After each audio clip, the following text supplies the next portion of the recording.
يعني صار عمري كمان بس 70 يعني. ما شاء الله ما شاء الله، مو مبين عليك خالص. لا والله علي والله يعني. العظيم الحمد لله. ما شاء الله. ما بحبك هالختيار. ايش عم تطبخي؟ والله طبخت مطبخ، صارنا كل شتوية ناكل متاخذين من هالبيت.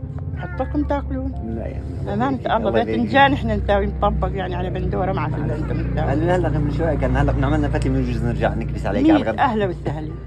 والله البيت بيتكم والخيام خيامكم. في يوم ملهم للعطاء، نحن حاليا عم نزور قصص مأساوية في أحد أسوأ مخيمات الشمال السوري، ورح تكون الفرصة متاحة لأي حدا حابب يتبرع في هذا اليوم، واليوم الأجر مضاعف لأن في مجموعة من فاعلين الخير تبرعوا إنه رح يضاعفوا أي مبلغ بيوصل في هذا اليوم، وبهمتكم رح نجبر خاطر أكبر عدد من الناس المحتاجة إنكم توقفوا جنبهم.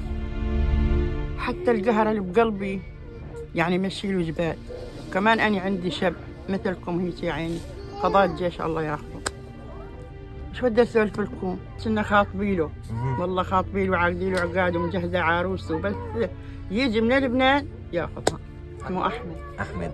الله يرد لك احمد بخير وسلامه، ما تشوفيه لفيت هالباب والا وعد نعمل له احلى عرس في كل الدنيا. يا ريت يا ريت بوجودكم يا رب ان شاء الله. ابني كبدها، قلبي روحي، هم حياتي، هم قلبي، هم عيوني، هم روحي. شو بدي اقول لك؟ شنو ما قلت له قليل، شنو ما اقول عنهم قليل. حدا ما يشتاق لضنا.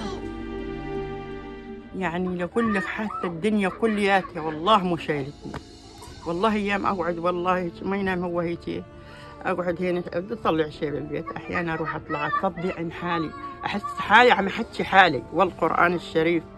القى حالي يلا والله حدا يمر يقول عم تحكي هيو، عم احكي حالي، اقول بدي اقوم اطفش.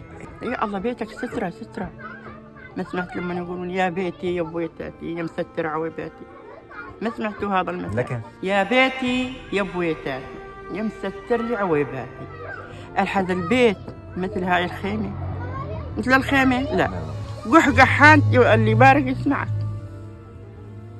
يا هاي عيشة يا ابني، والله مو عيشة، بس الله ايش اللي ارادي، والف الحمد لله رب العالمين. ها